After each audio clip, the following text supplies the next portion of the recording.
warahmatullahi wabarakatuh. Bertemu lagi bersama saya Pinsan Hari Yusuf dan program acara Loka Storypreneur. Nah, kali ini kita sedang berada di Kabupaten Bandung dan kita akan mereview usaha UMKM di Kabupaten Bandung yang bergerak di bidang fashion. Nah, kali ini siapa yang akan kita liput? Mari saksikan terus channel Loka Storypreneur. Oke, para pemirsa Loka Story. Nah, kali ini saya sudah berada di salah satu tempat produksi UMKM di Kabupaten Bandung. Dan saya sedang berada di Gayana House dan kali ini saya sedang bersama owner dari Gayana House yaitu Ibu Iis. Apa kabar Ibu? Sehat? Alhamdulillah. Waduh, gimana nih usahanya Bu? Lancar di tengah pandemi ini? Alhamdulillah. Nah, Ibu Iis ini adalah pengusaha atau UMKM yang bergerak di bidang fashion ya Bu. Terutama awalnya itu bergerak di bidang topi ya, fashionnya. Cuman sekarang udah merambah, dengar-dengar ini udah merambah kemana? Udah merambah ke bisnis apa aja nih ya selain topi ya? Baju ya? Bergerak ke baju, awalnya sih di topi, cuman kan berhubung yang namanya orang kan konveksi ya, kan teman-teman sih awalnya teman-teman sekolah yang namanya konveksi pasti kan bisa jahit. Gitu ya. Ngasih DP buat saya kan bingung akhirnya. Jadi apa aja digarap ya? Tantangan juga tantangan. sih. Nah Bu, ini menariknya nih, awal mulanya Ibu bisa terjun ke dunia usaha fashion ini, awal mulanya mungkin bisa diceritakan Bu pada pemirsa Loka Story seperti apa gitu? Awalnya sih the power of kepepet karena kebutuhan ya. Terus saya jenuh sendiri di rumah kan dengan tantangan hidup yang semakin berat. Dan akhirnya saya coba-coba sih awalnya ya karena himpitan usaha dari partner kita gitu ya, dan setelah lanjut ternyata enak juga gitu ya menghasilkan gitu ya, dan tantangannya cukup lumayan lah menyita pikiran dan tenaga gitu ya. Nah Bu, awal mulanya Ibu mendirikan usaha fashion ini itu awalnya kan tadi sempat cerita ke topi dulu ya. Nah, itu dari topi lalu bisa ke produksi kaos. Itu gimana ceritanya nih? Awalnya itu gini, karena kan sebenarnya saya buta sama sekali dengan kaos. Kalau dari basic jahit sih ada sih, karena saya dari kecil sering suka gitu kalau lihat orang lain jahit gitu ya. Dan kebetulan almarhum papa gitu kan punya ada konveksi gitu dan suka naik mesin jahit gitu. Tantangan dari temen, dia ngasih DP buat bikin kaos, sementara kan saya kaget, saya nggak bisa sama sekali bikin kaos. Oke lah, tidak kepikiran untuk bikin sendiri, tapi saya lempar ke orang dan ternyata tidak semudah itu ya, karena tantangan di luar itu. Saya lempar ke orang, uangnya langsung kasih ke orang dan belum beres itu. Alhamdulillah musibah itu beberapa kali terjadi seperti itu. Pas mau dipakai belum jadi, pas mau dipakai belum jadi, sama dari orderan pertama begitu, orderan kedua, sampai itu terulang beberapa kali. Dan akhirnya saya mendapatkan motivasi gitu. Kenapa tidak saya bikin sendiri aja, produksi sendiri aja. Padahal saya yang namanya cutting kaos nggak bisa.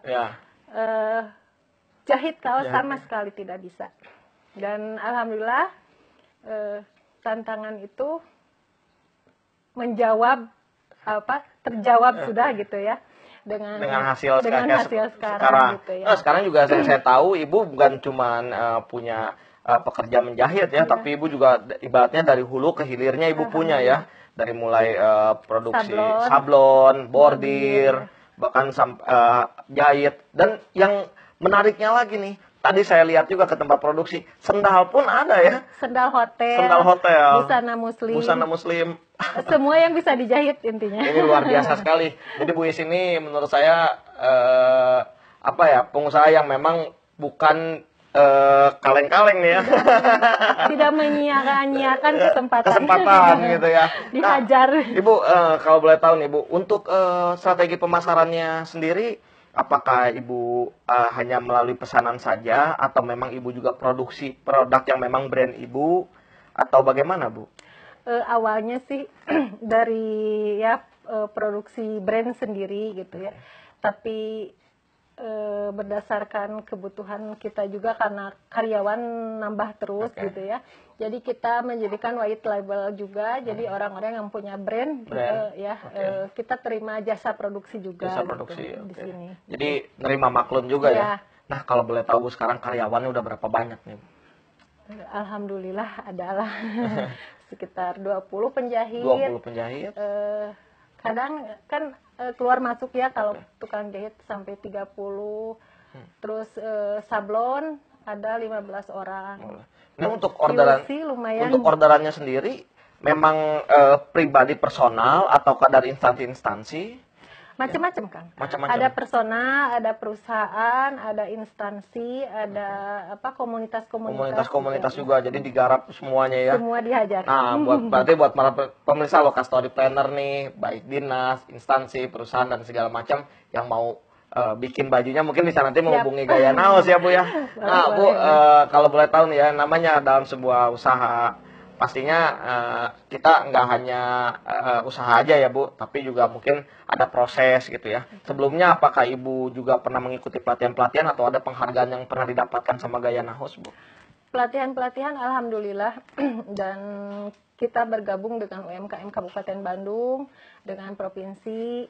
Terus alhamdulillah juga dapat penghargaan dari WUB, Wirausaha Baru Terbaik tahun 2016 ya. Dari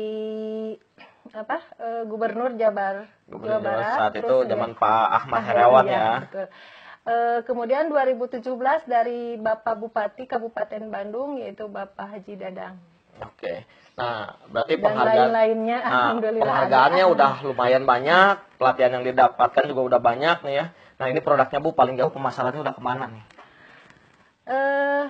Ada sih untuk provinsi Makassar, Medan, Lumajang dan banyak alhamdulillah gitu ya. Berarti dan pernah ke Malaysia juga. Sampai ke Malaysia? Ya, ada yang order baju muslim dari Malaysia. Wah, luar biasa sekali. Berarti bukan cuma di dalam kota atau juga bisa sampai keluar provinsi, juga sampai ke mancanegara nih. Mudah-mudahan nanti bisa sampai ke Eropa nih Bu.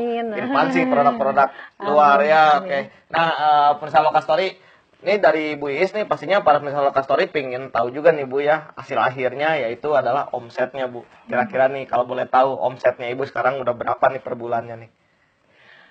Alhamdulillah. Kalau omset mah? Alhamdulillah, omset mah. Bisa buat beli tanah, beli rumah, beli mobil. Ya intinya hasil akhir tidak yang namanya kerja keras tidak akan pernah membodohi hasil ya Bu. Utamanya seperti itu mungkin ya. Oke Bu, nah ini untuk pemirsa Loka Story sendiri, barangkali Ibu ada tips dan trik kepada pemirsa Loka Story yang ingin memulai usaha seperti Ibu nih, kira-kira tips dan triknya seperti apa? Apa sih ya tips dan triknya? Lillah aja, kerja semangat, lillah, dan itu tadi jadi hasil tidak akan mengkhianati dari proses ya. Proses ya. Okay. Jadi intinya yang penting kerja keras aja dulu, jalanin aja dulu, jangan lihat hasilnya gitu ya. Nanti hasil tidak akan pernah membodohi proses itu tidak akan membohongi hasil. Betul. Nah, pemirsa Loka Story, menarik nih perbincangan saya sama Bu Iis. Nah, Bu, ini terakhir nih ya Bu ya untuk pemirsa Loka Story nih. Pastinya pemirsa Loka Story juga mungkin ingin memesan produk-produk Ibu atau ingin bekerja sama dengan Ibu. Mungkin nanti bisa disampaikan kepada pemirsa Loka Story atau pada penonton kemana nih harus menghubungi Ibu atau tempat produksinya ada di mana, mungkin bisa disampaikan Bu. Oke, boleh. Kalau untuk para penonton atau siapapun yang ingin mencoba produk kami di Gayana House, boleh di Jalan Daraulin, RT 2 RW 7 Desa Nanjuk, Kecamatan Margasi. Nomornya 081322982878. Oke, nah buat misalnya Loka Story yang ingin pesan produk-produk atau ingin coba buat produk di Gayana House, mungkin bisa langsung menghubungi nomor atau alamat yang tadi disampaikan oleh Bu Iis. Nah, Ibu, nih perbincangan saya sebenarnya semakin menarik sama Ibu karena waktu saya terbatas dan mudah-mudahan usaha Ibu semakin lancar, semakin maju dan semakin berkembang usahanya Bu. Nah, untuk pemirsa Loka Story, terus saksikan channel YouTube kami agar channel kami dapat menginspirasi para wirausaha dan para UMKM di Indonesia. Dan jangan lupa subscribe, like, and share video kami. Dan jangan lupa yang terpenting adalah jangan lupa membeli produk-produk UMKM Indonesia. Karena dengan membeli produk-produk UMKM Indonesia sama dengan membantu perekonomian bangsa. Saya Pinsan Hari Yusuf dan Ibu Iis mengucapkan pamit. Wassalamualaikum warahmatullahi wabarakatuh. Salam pengusaha.